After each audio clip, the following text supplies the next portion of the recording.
আসসালামু আলাইকুম প্রিয় শিক্ষার্থী বন্ধুরা, আশা করি তোমরা সবাই ভালো আছো, নিরাপদে আছো। রাইট, আমি তানজিরুল হোসেন রাব্বি, প্রভাষক, কৃষি বিশ্ববিদ্যালয় কলেজ, তোমাদের সামনে নতুন একটি বিষয় নিয়ে আজকে হাজির হয়েছি। যদিও বিষয়টি নতুন না, তবে আমরা বারবার আলোচনা করার পরেও বিষয়টা আমাদের বোধগম্য হয় না। আরেকটি জরুরি কথা হলো, এই বিষয়টায় মার্কস হলো 20 থেকে 22। বাপরে বাপ, 20 থেকে 22 মার্ক! হ্যাঁ, তুমি ঠিকই শুনেছ।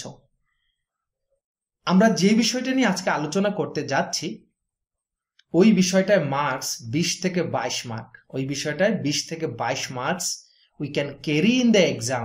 রাইট শিক্ষার্থী বন্ধুরা, হিসাব বিজ্ঞান প্রথম পত্র আমরা অনেকগুলো টপিক ইতিমধ্যে শেষ করেছি।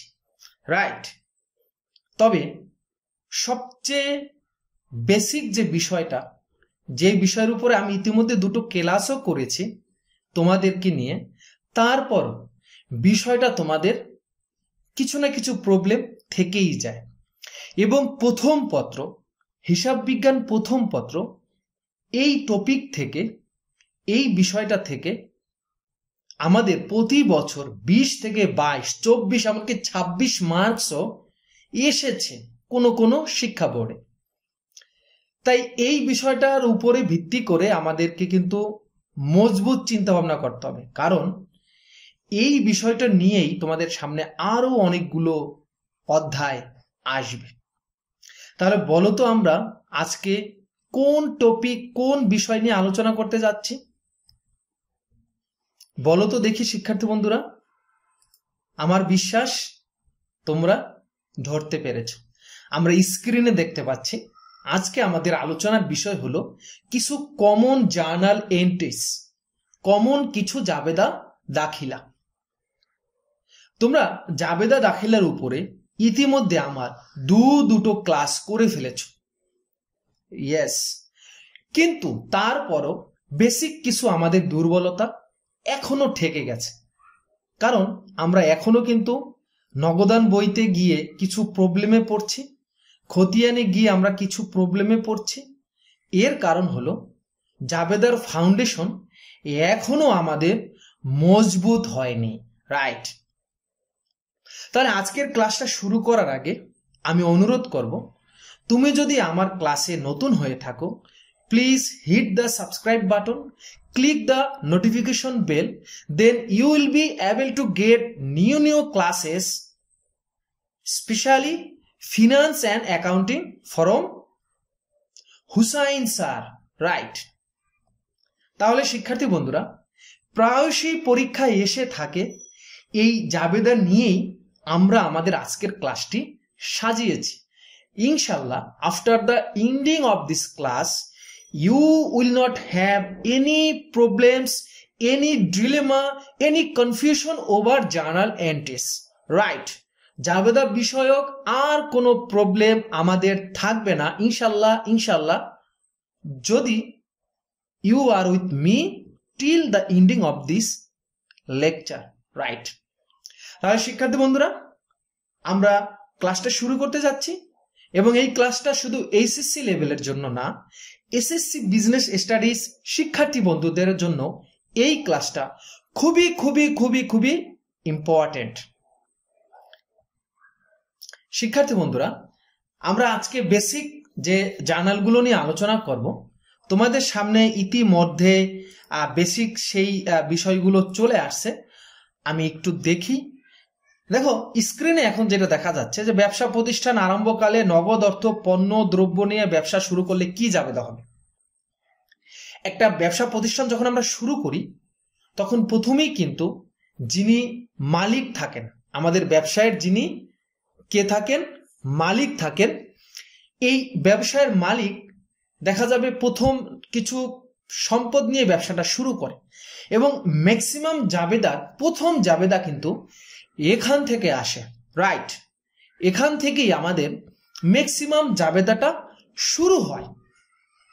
তাই আমি তোমাদেরকে বলবো যেহেতু এখান থেকেই ম্যাক্সিমাম জাবেদাগুলো শুরু হয়, তাই আমরা এখান থেকে যাতে আর কখনো ভুল না হয়। যেমন এখানে একটি এন্ট্রি আছে, তোমরা দেখতে পাচ্ছ।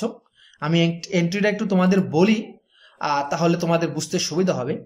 1 জানুয়ারি 2016 তারিখে জনাব রহিম 5,000 টাকার পণ্যদ্রব্য এবং 15,000 টাকার মূলধন নিয়ে ব্যবসা আরম্ভ করেন। রাইট, এখানে দেখো কি বলছে, যে 5,000 টাকার পণ্যদ্রব্য এবং 15,000 টাকার মূলধন নিয়ে ব্যবসা শুরু করলেন। এখন এই মূলধন নিয়ে যেটা ব্যবসা শুরু করছেন, এটা কিন্তু পণ্যদ্রব্য মূলধন এবং নগদ টাকাও মূলধন। তাহলে মালিক ব্যবসায়ে দুটো নতুন বিষয় বিনিয়োগ করেছেন। একটা পণ্যদ্রব্য বিনিয়োগ করেছেন, এজন্য আমাদের ক্রয় হিসাব ডেবিট হবে, কারণ মালিক এই সমস্ত পণ্য তার ক্রয় করার কারণে ব্যবসায়ের ব্যয় বৃদ্ধি পেয়েছে। আমরা ক্রয় হিসাব ডেবিট দেব। এবং ব্যবসায়ের মালিক ব্যবসায় নগদ অর্থ বিনিয়োগ করেছে, আর আমরা জানি নগদ অর্থ একটা সম্পদ এবং সম্পদ বৃদ্ধি পেলে ডেবিট হয়। আর ব্যবসায়ের মালিক যে সমস্ত জিনিস ইনভেস্ট করেছে, মালিক ব্যবসায় সুবিধা প্রদান করেছে। আমরা জানি যে মালিক যদি ব্যবসায় সুবিধা প্রদান করে, তাহলে ব্যবসা প্রতিষ্ঠান মালিকের কাছে দায়বদ্ধ থাকে, অর্থাৎ ব্যবসা প্রতিষ্ঠানে দায় বৃদ্ধি পায়। আর আমরা জানি দায় বৃদ্ধি পেলে ক্রেডিট হয়। তবে তোমাদেরকে আমি একটু অনুরোধ করছি, তোমরা যারা আমার এই উৎসব এবং আদম জাবেদা করার যে ম্যাজিক ফর্মুলা উৎসব এবং আদম, ওই লেকচারটি মিস করে থাকো, অবশ্যই আমার চ্যানেলে চলে যাও। ওখানে প্লে লিস্টে উৎসব এবং আদম দিয়ে আমার এই ক্লাসটা আছে, তোমরা করে নেবে। আমরা জানি উৎসব হলে ডেবিট হয়, কারণ উৎসব ভালো জিনিস হওয়ার কারণে উৎসব বৃদ্ধি পেলে ডেবিট হয়। উত্তোলন, সম্পদ, ব্যয় সবসময়ের জন্য ডেবিট হবে। আর আদম পাচার করা খারাপ জিনিস, আদম খারাপ, তাই ক্রেডিট হবে। আয়, দায়, মূলধন সবসময়ের জন্য ক্রেডিট। এবং আমি সুন্দর করে এই ক্লাসটি অনলি ফর ইউ তোমাদের জন্য তৈরি করে রেখেছিলাম। তাহলে যারা উৎসব এবং আদম বুঝতে পারোনি, আমার প্লে লিস্টে চলে যাও। ওখানে হিসাব বিজ্ঞান প্রথম পত্র 2য় অধ্যায়ে এই প্লে লিস্টে পাবে জাবেদার ম্যাজিক ফর্মুলার ক্লাসটি, অথবা জাবেদা নিয়ে ওখানে একটি প্লে লিস্ট আলাদা করেই আছে, তোমরা ওখানে ইনশাল্লাহ পাবে। শিক্ষার্থী বন্ধুরা, তোমরা একটু নিচে খেয়াল করো, ক্রয় সংক্রান্ত অনেকগুলো জাবেদা আমরা কিন্তু প্রায় পেয়ে থাকি। এখন আমরা দেখব ক্রয় সংক্রান্ত সাধারণ জাবেদা। তোমরা কিন্তু প্রায় দেখবা ক্রয় সংক্রান্ত অনেকগুলো জাবেদা আমরা পরীক্ষায় দেখে থাকি। আমি এখন এই ক্রয় সংক্রান্ত জাবেদাগুলো পার্ট বাই পার্ট তোমাদেরকে বোঝানোর চেষ্টা করব। এখানে একটি কথা সবসময় মনে রাখবা, যে ক্রয় কিন্তু একটা ব্যয়। ক্রয় ধারে হোক, ক্রয় নগদে হোক, ক্রয় চেকের মাধ্যমে হোক, ক্রয় প্রদেয় বিলের মাধ্যমে হোক, anyhow if there is a purchase, there is a increase in expense, and we know if expense is increased, then purchase will be termed as debit. অর্থাৎ ক্রয় একটা ব্যয়, নগদে হোক, ব্যাংকের মাধ্যমে হোক, প্রদেয় বিলের মাধ্যমে হোক, প্রদেয় নোটের মাধ্যমে হোক, ধারে হোক, বকেয়া হোক, যেভাবেই হোক না কেন, ক্রয় হলেই প্রতিষ্ঠানের ব্যয় বৃদ্ধি পাবে। আর ব্যয় যদি বৃদ্ধি পায়, অবশ্যই সেক্ষেত্রে আমাদের এই ক্রয়টা কি হবে? ডেবিট। রাইট, তাহলে আমরা লেনদেনগুলো একটু পড়ি। জনাব করিমের নিকট হতে নগদে মাল ক্রয়, জনাব করিমকে মাল ফেরত দেওয়া হলো। অর্থাৎ আমরা যখন পণ্য ক্রয় করি, এই ক্রয়টা যখন আমরা আবার ফেরত দিই, সেটাকে বলা হয় ক্রয় ফেরত। তোমরা যদি একটু লেনদেনটা দেখো, মাল ফেরত দেওয়া হলো, মাল ফেরত দেওয়া হলো মানে হলো তুমি একটা পণ্য ক্রয় করেছিলে, ওই পণ্যটা এখন আবার ফেরত দিয়েছো। এগুলোকে বলা হয়, আমরা যখন একটা পণ্য কিনে যখন ফেরত দিতে যাই, এইটাকে বলা হয় বহি ফেরত। ক্রয় ফেরত মানে বহি ফেরত। অনেক সময় ক্রয় ফেরত নামে থাকবে, বা অনেক সময় বহি ফেরত নামে থাকবে। বহি ফেরত মানে তুমি প্রতিষ্ঠানের বাইরে ফেরত দিয়েছো। কেন তুমি প্রতিষ্ঠানের বাইরে গিয়েছো? কারণ এই পণ্যটা তুমি আগে কিনেছিলা, এখন এই পণ্যটা তুমি ফেরত দেওয়ার জন্য প্রতিষ্ঠানের বাইরে যাচ্ছ। রাইট, এর পরের লেনদেন দেখো, গ নাম্বার, জনাব রশিদের নিকট থেকে মাল ক্রয় করা হলো এখানে একটি কথা মনে রাখবা, পণ্য ক্রয়ের ক্ষেত্রে কোনো ব্যক্তি বা প্রতিষ্ঠানের নাম যদি থাকে, নগদে ক্রয় যদি স্পেশালি উল্লেখ করা না থাকে এবং ব্যক্তি বা প্রতিষ্ঠানের নাম থাকে, তাহলে বুঝতে হবে ওই ক্রয়টা হয়েছে ধারে, মানে বাকিতে। এই ক্রয়টাকে আমরা বুঝবো তখন ধারে ক্রয় বা বাকিতে ক্রয়। এবং ধারে যখন আমরা পণ্য ক্রয় করি তখন আমাদের প্রদেয় হিসাব মানে আমাদের দায় বৃদ্ধি পায়। জনাব রশিদকে মাল ফেরত দেওয়া হলো মানে ক্রয় ফেরত। ধারে মাল ক্রয়, ধারে কৃত মাল ফেরত দেওয়া হলো। আর একটা বিষয় এখানে একটু বলে রাখি, একটা এন্ট্রি প্রথমে যদি ক্রয় থাকে এবং ওটা যদি নগদে ক্রয় হয়, তখন শেষে যদি আমরা পণ্যটা ফেরত দিতে যাই তখন কিন্তু বুঝতে হবে যে ক্রয়টা ফেরত হচ্ছে নগদে, কিন্তু সাধারণত ক্রয় ফেরতটা ধারে হয়। অর্থাৎ আমরা পণ্যটা যখন ধারে কিনি, পরের একটা লেনদেনে গিয়ে দেখবা এই ফেরতটা ধারে হচ্ছে, অর্থাৎ তখন ক্রয় ফেরতটা হবে ধারে। এবং এখানে আর একটা বিষয় হলো, বিক্রয়ের ক্ষেত্রেও সেম সিস্টেম এখানে অ্যাপ্লিকেবল হবে। এরপর আছে মাল ক্রয়, এরপর হচ্ছে কৃত মাল ফেরত দেওয়া হলো। এই হলো মোটামুটি আমাদের লেনদেনগুলো। এখন আমরা একটু জাবেদাগুলো দেখি। প্রথম লেনদেন আমাদের কি বলছে, জনাব করিমের নিকট থেকে মাল ক্রয় করা হলো। এখানে ব্যক্তি বা প্রতিষ্ঠানের নাম দেওয়া আছে, কিন্তু এখানে একটা কথা স্পষ্টভাবে বলা আছে নগদে মাল ক্রয় করা হলো। তার মানে আমাদের এখানে ধারে আর বুঝাবে না, নগদান হিসাব ক্রেডিট হবে, কারণ নগদে পণ্য ক্রয়ের দ্বারা তোমার সম্পদ হ্রাস পেয়েছে, নগদ অর্থ হ্রাস পেয়েছে।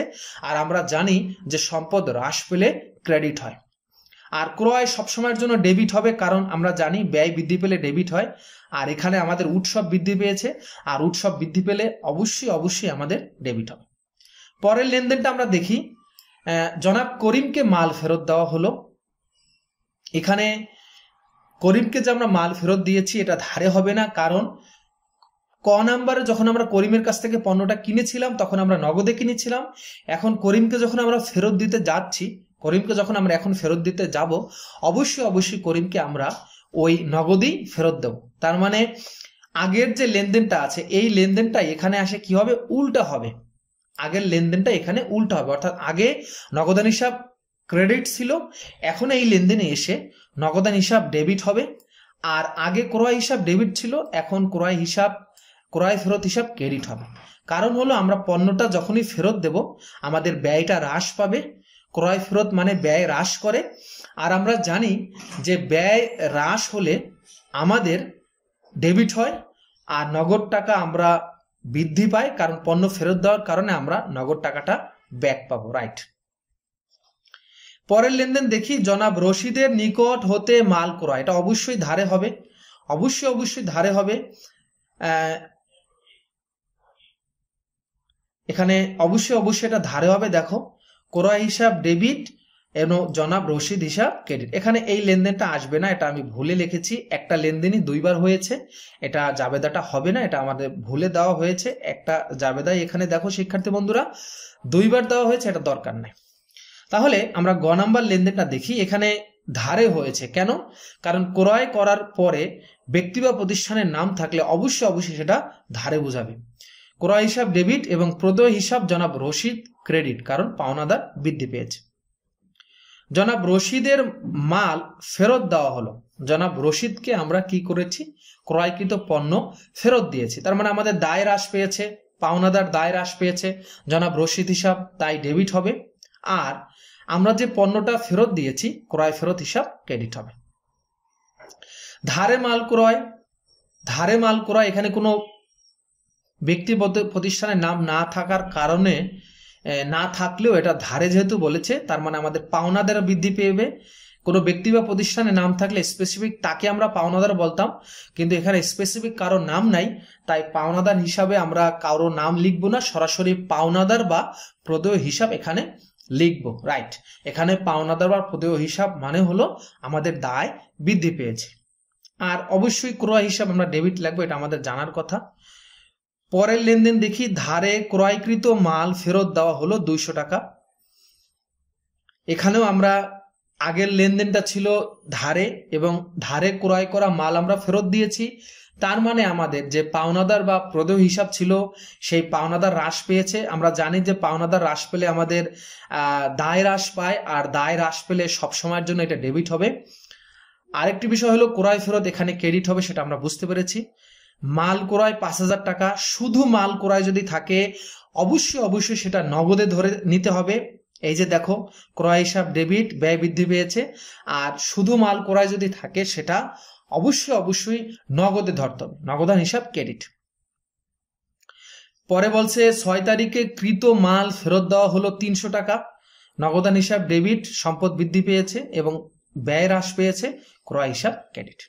তাহলে সেক্ষেত্রে বন্ধুরা ক্রয় সংক্রান্ত লেনদেনগুলো আমরা ভালো করে বুঝতে পেরেছি, রাইট।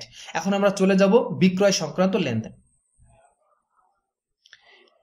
ক্রয়ের মতো সেম সিস্টেম বন্ধুরা এখানে বিক্রয় সংক্রান্ত লেনদেনে হবে। এখানে আমি একটু কথা তোমাদেরকে বলে রাখি, সেটা হলো শুধু ক্রয় মানে হলো নগদে, শুধু বিক্রয় মানে হলো নগদে বিক্রয়। বিক্রয় করার সময় কোনো ব্যক্তি বা প্রতিষ্ঠানের নাম হলে সেটা ধারে হবে, এবং যখন পণ্যটা আমরা ফেরত পাবো, ফেরত দেওয়া হলে সেটাকে বোঝায় ক্রয় ফেরত বা বহি ফেরত। কিন্তু কোনো পণ্য যদি আমরা ফেরত পাই, কোনো পণ্য যদি আমরা ফেরত পাই, এটা মানে হলো বিক্রয় ফেরত। অর্থাৎ আমরা একটা পণ্য বিক্রি করেছিলাম, ক্রেতারা পণ্যটা আমাদেরকে আবার আমাদের কাছে ফেরত পাঠাইছে, তার মানে পণ্যটা আমাদের কাছে আবার ফেরত আসছে, এটাকে বলা হয় বিক্রয় ফেরত। এটার আরেকটি নাম আছে আন্তঃফেরত। আন্তঃফেরত মানে হলো প্রতিষ্ঠানের ভিতরে ফেরত আসছে, প্রতিষ্ঠানের ভিতরে ফেরত আসছে। আর ব্যক্তি বা প্রতিষ্ঠানের নাম থাকলে ধারে বিক্রয়, এটা আমরা বুঝতে পেরেছি। আমরা সরাসরি সলিউশনে চলে যাই। প্রথম লেনদেনটা আমরা দেখি শিক্ষার্থী বন্ধুরা, জনাব রানার নিকট থেকে নগদে মাল বিক্রয়। নগদে যেহেতু বলেছে সম্পদ বৃদ্ধি পেয়েছে, আর বিক্রয়ের দ্বারা আয় বৃদ্ধি পায়, আয় মানে আদম, আদম মানে ক্রেডিট। জনাব রানার নিকট হতে মাল ফেরত পাওয়া গেল। মাল ফেরত পেয়েছি মানে হলো আমাদের আয় হ্রাস পেয়েছে, আয় হ্রাস পেলে আমাদের ডেবিট হয়, আয় বৃদ্ধি পেলে মানে আদম বৃদ্ধি পেলে ক্রেডিট, আদম হ্রাস পেলে ডেবিট। বিক্রয় ফেরতকে আমরা ডেবিট দেব, এবং সম্পদ যেহেতু আমাদের হ্রাস পাবে, কারণ যখনই দেনাদাররা আমাদের পণ্য আমাদের কাছে ফেরত দেবে বা বিক্রয়কৃত পণ্য আমাদের কাছে ফেরত আসবে, মূল্য বাবদ তাদেরকে টাকা পরিশোধ করতে হবে, অর্থাৎ আমাদের নগদ টাকা হ্রাস পাবে, সম্পদ হ্রাস পাবে, তাই ক্রেডিট। জনাব হারুনের নিকট মাল বিক্রয়। জনাব হারুনের নিকট মাল বিক্রয়, এখানে আমাদের স্পষ্টভাবে একজন দেনাদারের নাম দেওয়া আছে হারুন। বিক্রয়ের সময় ব্যক্তি বা প্রতিষ্ঠানের নাম থাকলে সেটাকে দেনাদার বা প্রাপ্য হিসাব মনে করতে হবে, এবং কোনো স্পেসিফিক দেনাদারের নাম থাকলে আমরা সেই দেনাদারের নাম লিখব। যেমন এখানে জনাব হারুন আমাদের দেনাদার, সম্পদ বৃদ্ধি পেয়েছে তাই ডেবিট, এবং বিক্রয় আয় বৃদ্ধি পেয়েছে সবসময়ের জন্য ক্রেডিট হবে। চলে যাই পরের লেনদেন। জনাব হারুনের নিকট থেকে মাল ফেরত পাওয়া গেল। আগের যে লেনদেন সেই লেনদেনটা ঠিক আমরা উল্টাই দেব, অর্থাৎ বিক্রয় ক্রেডিট ছিল, এখন বিক্রয় ডেবিট করব, কারণ পণ্য ফেরত এসেছে, আয় হ্রাস পেয়েছে ডেবিট, এবং দেনাদার হারুন হ্রাস পেয়েছে। দেনাদার হারুন তার কৃত পণ্য আমাদের কাছে ফেরত পাঠিয়েছে, তার মানে সেই আর দেনাদার নাই, দেনাদার হ্রাস পেয়েছে মানে সম্পদ হ্রাস পেয়েছে, তাই ক্রেডিট। পরের লেনদেনে চলে যাই উমো। ধারে মাল বিক্রয়, এখানে স্পেসিফিক কোনো দেনাদারের নাম নেই, তাই আমরা সরাসরি বিবিধ দেনাদার বা প্রাপ্য হিসাব লিখব। প্রাপ্য হিসাব লেখাটাই সমীচীন, কারণ আধুনিক সিস্টেম বা আমেরিকান পদ্ধতি অনুযায়ী দেনাদার শব্দটা অপ্রচলিত হয়ে গেছে, তাই আমরা প্রাপ্য হিসাব লেখার চেষ্টা করব। এবং বিক্রয় আয়, সবসময় আয় বৃদ্ধি পেয়েছে তাই ক্রেডিট। আর ব্যাখ্যা তো আমি কিন্তু কোনোটা ব্যাখ্যা বলতেছি না, ব্যাখ্যা তোমরা নিজেদের মতো লিখবা। যেই লেনদেনটা থাকবে ওই লেনদেনটার আগেই শুধু একটা যেহেতু বা কারণ শব্দ বসিয়ে লিখবা। যেহেতু মাল বিক্রয় করা হয়েছে, যেহেতু ধারে পণ্য ক্রয় করা হয়েছে, কারণ ধারে মাল বিক্রয় করা হয়েছে, কারণ পণ্য ফেরত দেওয়া হয়েছে, ইত্যাদি ইত্যাদি তোমরা লিখে নিও। ওটা আমাদের গুরুত্বপূর্ণ আলোচনা না। তবে পরীক্ষায় উদ্দীপকে যদি প্রশ্নে বলে যে প্রশ্নে যদি বলা থাকে যে ব্যাখ্যা লেখার প্রয়োজন নেই, দেন আমরা ব্যাখ্যা লিখবো না, আদারওয়াইজ আমাদের কিন্তু ব্যাখ্যা লিখতে হবে, ব্যাখ্যার জন্য অবশ্যই মার্কস থাকবে। 6 নাম্বার, ধারে বিক্রিত মাল ফেরত দেওয়া হলো, তার মানে বিক্রয় ফেরত। বিক্রয় ফেরত সবসময়ের জন্য ডেবিট। বিক্রয় ফেরতের আরেকটা নাম হলো আন্তঃফেরত, এবং এই আন্তঃফেরত সবসময়ের জন্য, আন্তঃফেরত সবসময়ের জন্য কি হবে বন্ধুরা, ডেবিট হবে, কারণ আয় হ্রাস করে, আর দেনাদার হিসাব বা প্রাপ্য হিসাব ক্রেডিট হবে, সম্পদ হ্রাস পেয়েছে। 6 নাম্বার আমরা দেখি মাল বিক্রয় করা হলো, মাল বিক্রি করা হলো, শুধু মাল বিক্রয় করা হলো নগদে হবে, মনে রাখো, এটা চেষ্টা করো। নগদান হিসাব ডেবিট আর আয় বৃদ্ধি পেয়েছে, বিক্রয় হিসাব ক্রেডিট। 9 নম্বর প্রশ্ন, 6 তারিখে বিক্রিত মাল ফেরত পাওয়া গেল, এটা বিক্রয় ফেরত হিসাব ডেবিট আর নগদান হিসাব ক্রেডিট। এখানে একটা কথা বলা আছে, বিক্রয় সাধারণত ক্রেডিট হয় এবং বিক্রয় ফেরত সাধারণত ডেবিট হয়। তাহলে বিক্রয় সংক্রান্ত কমন জাবেদাগুলো আমরা বুঝেছি ইনশাল্লাহ। এখন আমরা চলে যাই উত্তোলন সংক্রান্ত সাধারণ জাবেদা। উত্তোলন, শিক্ষার্থী বন্ধুরা, আমরা এখন দেখবো উত্তোলন সংক্রান্ত সাধারণ জাবেদা। এখানে একটা কথা আমি একটু বলে রাখি, সাধারণত এক মালিকানা ব্যবসায়ের ক্ষেত্রে উত্তোলন কিন্তু বিভিন্ন নামে থাকতে পারে, যেমন নগদ উত্তোলন, পণ্য উত্তোলন, আয়কর যদি থাকে, ইনকাম ট্যাক্স, আয়কর, এটাও কিন্তু উত্তোলন। এমনকি জীবন বীমা প্রিমিয়াম যদি থাকে সেটাও উত্তোলন আমরা বুঝে নেব।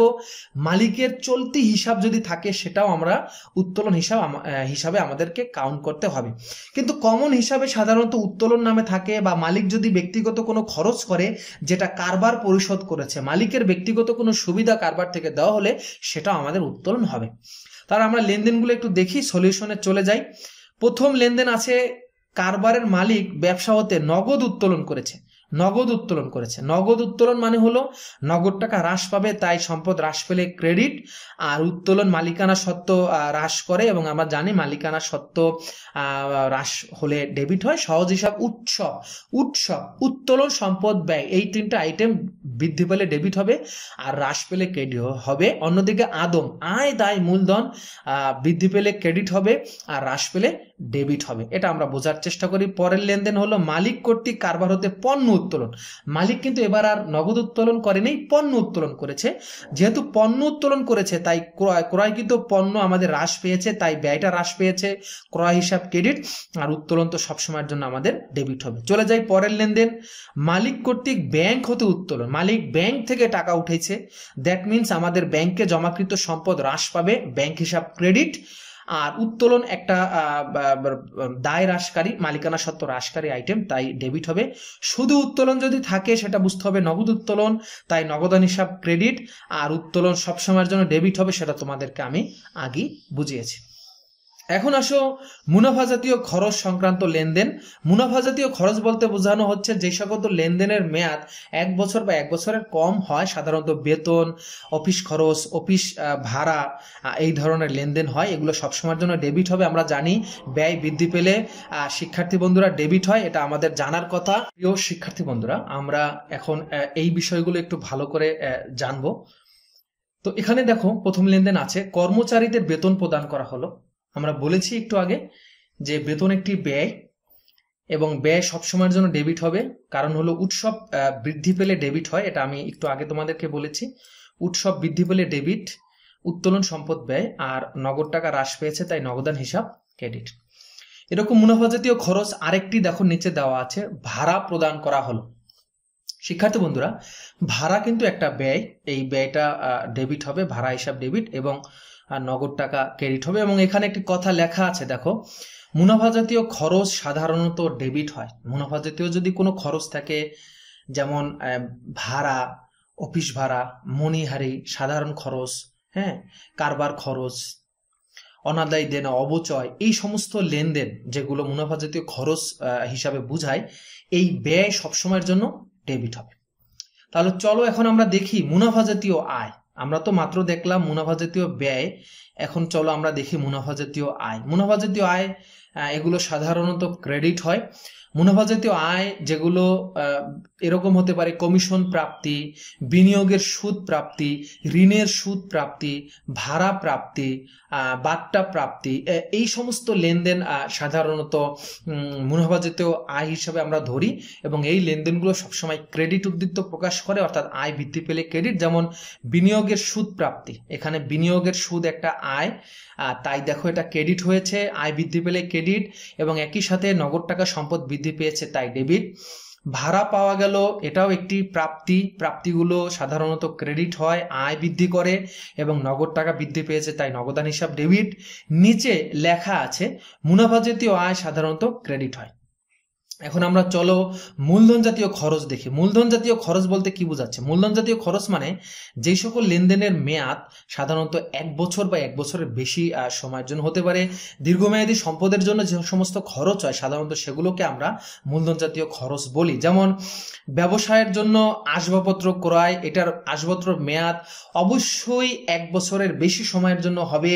কিন্তু আসবাবপত্র মেরামত করা হলো যদি বলে, এই মেরামত করা হলো, মেরামতটা সাধারণত মুনাফা জাতীয় খরচ, কিন্তু আসবাবপত্র ক্রয় এটা মূলধন জাতীয় খরচ। তো আসবাবপত্র হিসাব ডেবিট হবে কারণ সম্পদ বৃদ্ধি ডেবিট, আর নগদ টাকা হ্রাস পাবে কারণ সম্পদ হ্রাস পেয়েছে। সেভিং সার্টিফিকেট ক্রয়, এখানে একটি কথা আমি একটু বলে রাখি, কিছু কিছু আইটেম আছে যেগুলোকে বিনিয়োগ শ্রেণীতে ফেলানো হয়, যেমন সেভিং সার্টিফিকেট, সঞ্চয়পত্র, লগ্নি, সেভিং সার্টিফিকেট, সঞ্চয়পত্র, এগুলো সব হলো বিনিয়োগ। বিনিয়োগ একটা সম্পদ, স্থায়ী সম্পদ, এই কারণে বৃদ্ধি পেয়েছে। বিনিয়োগ হিসাব ডেবিট বা সেভিং সার্টিফিকেট নামও লেখানো যায়। আর নগদ টাকা হ্রাস পেয়েছে, নগদ হিসাব ক্রেডিট। নিচে একটা কথা লেখা আছে, সকল প্রকার সম্পত্তিতে অর্থ ব্যয় করা হলে উক্ত সম্পত্তি সাধারণত ডেবিট হবে। সম্পত্তি স্থাপন করার জন্য যদি ব্যয় হয় সেটাও কিন্তু সম্পত্তি নামে ডেবিট হবে। যেমন যন্ত্রপাতি সংস্থাপন ব্যয়, একটা মেশিন কিনছো, ওইটা বসানোর জন্য খরচ হয়েছে 1000 টাকা, এটা কিন্তু ওই যন্ত্রপাতি বা কলকবজা ক্যাটাগরিতেই যাবে। শিক্ষার্থী বন্ধুরা, এখন আমরা দেখব মূলধন জাতীয় প্রাপ্তি। এই মূলধন জাতীয় প্রাপ্তি এটাও কিন্তু অনেক সময় পরীক্ষায় এসে থাকে। শিক্ষার্থী বন্ধুরা, এই মূলধন জাতীয় প্রাপ্তি এগুলো আমরা ভালো করে খেয়াল করতে আমাদেরকে হবে। দেখি আমরা মূলধন জাতীয় প্রাপ্তি কি কি আছে। ব্যাংক হতে ঋণ গ্রহণ, ব্যাংক হতে ঋণ গ্রহণ এটা একটা মূলধন জাতীয় প্রাপ্তি। এখানে নগদ টাকা বৃদ্ধি পেয়েছে কারণ নগদ সম্পদ বৃদ্ধি পেলে ডেবিট হয়, এই কারণে ঋণ নেওয়ার কারণে নগদ টাকা বৃদ্ধি পেয়েছে, সম্পদ বৃদ্ধি পেয়ে ডেবিট।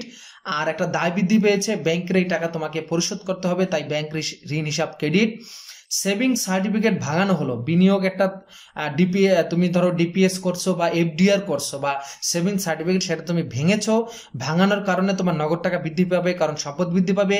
আর এই বিনিয়োগটা কিন্তু আর নাই, তাই বিনিয়োগটা চলে গেছে, বিনিয়োগ হিসাব ক্রেডিট। আর এখানে একটা কথা লেখা আছে, দেখো মূলধন জাতীয় প্রাপ্তি সমূহ সাধারণত কি হয়? ক্রেডিট হয়, রাইট। অনগদ সংক্রান্ত লেনদেন, অনগদ সংক্রান্ত যে জাবেদাগুলো আছে, অনগদ লেনদেন মানে কি?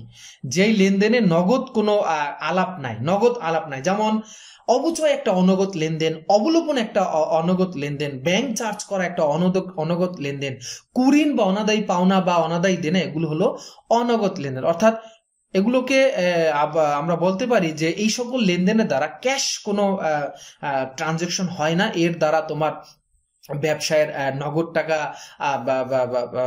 টাকার হ্রাস বৃদ্ধি ঘটে না, আমরা বলতে পারি। ব্যয় হতে পারে কিন্তু নগদ কোনো লেনদেন হয় না। এগুলোর ভিতরে আবার কোনো কোনো লেনদেন আছে যেগুলো দেখা যায় না, অদৃশ্যমান লেনদেন, যেমন আমরা বলতে পারি অবচয় একটা অদৃশ্যমান লেনদেন, এরকম। তো চলো আমরা একটু দেখি আর নিচে আমাদের সলিউশন কি অপেক্ষা করে আছে। কুঋণ বা অনাদায়ী দেনা, কুঋণ বা অনাদায়ী দেনা জিনিসটা কি? কুঋণ বা অনাদায়ী দেনা হলো যে দেনাদারের কাছ থেকে তুমি যখন টাকাটা আদায় করতে পারবে না, তুমি ধারে বিক্রি করেছো, ওই ক্রেতা মানে ওই দেনাদার বিদেশ চলে গেছে, তুমি কিন্তু ইচ্ছা করলে তার কাছ থেকে আদায় করতে পারবে না, বা সে মারা গেছে, তার কাছ থেকে তুমি কিন্তু আদায় করতে পারবে না। তো দেনাদারের কাছ থেকে যখন আমরা চেষ্টা করেও, শত চেষ্টার পরেও আমরা আমাদের পাওনা টাকা আদায় করতে পারি না, তখন তাকে আমরা বলি কুঋণ বা অনাদায়ী দেনা। এটা অবশ্যই একটা অনগদ লেনদেন এবং ব্যবসায়ের ব্যয় বৃদ্ধি করতেছে। এই কুঋণ বা অনাদায়ী দেনা কিন্তু এক ধরনের খরচ, তাই খরচ বৃদ্ধি পেলে ডেবিট। আর আমাদের কিন্তু দেনাদার মানে ওই দেনাদারের কাছ থেকে আমরা টাকা আর আদায় করতে পারবো না, এই কারণে আমাদের কি হবে? সম্পদ হ্রাস পাবে। দেনাদার হ্রাস পেলাম মানে সম্পদ হ্রাস পাবে, তাই ক্রেডিট হবে। আসবাবপত্রের অবচয়, আসবাবপত্রের অবচয়, অবচয় কিন্তু একটা খরচ। অবচয় হলো স্থায়ী সম্পত্তি ব্যবহার করার কারণে যেই মূল্য হ্রাস পায় তাকে বলা হয় অবচয়।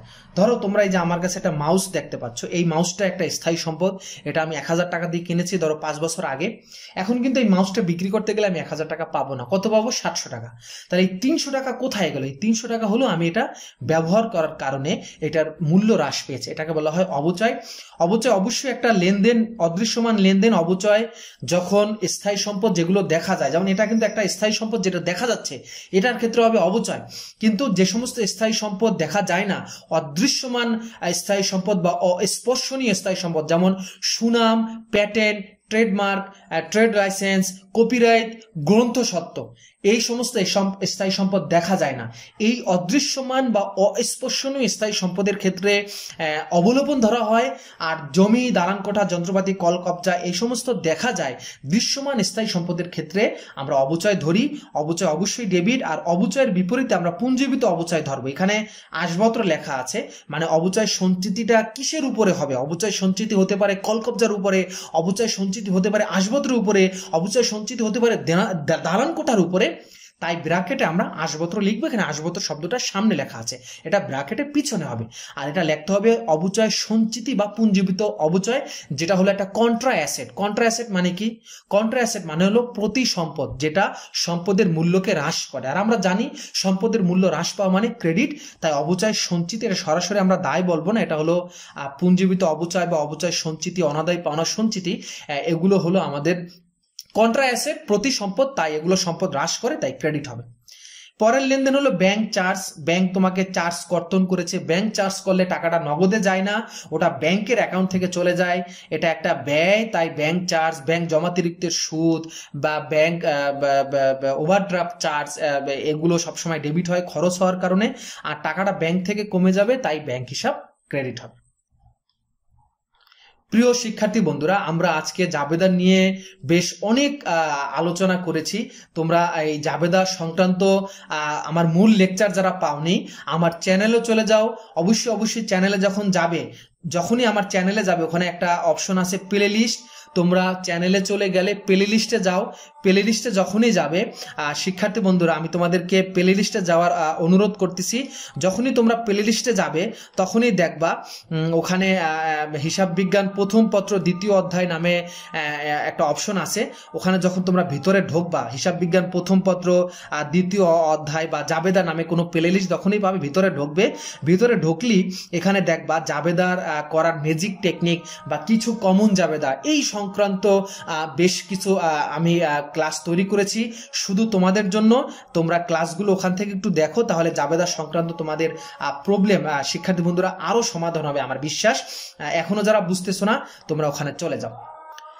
প্রিয় শিক্ষার্থী বন্ধুরা, এতক্ষণ ধরে যারা আমার ক্লাসে ছিলা, সবাইকে আমি আন্তরিকভাবে ধন্যবাদ জানাচ্ছি। এবং উপরে দেখো এই পাশে দেখো আমার ইউটিউব চ্যানেল চলে আসে, Tanjirul Islam Rabbi. Please subscribe my channel, hit the notification bell. তাহলে ফিনান্স এবং হিসাব বিজ্ঞানের এসএসসি এবং এসএসসি লেভেলের অসাম কিছু ক্লাস আমি তোমাদেরকে দিতে পারবো।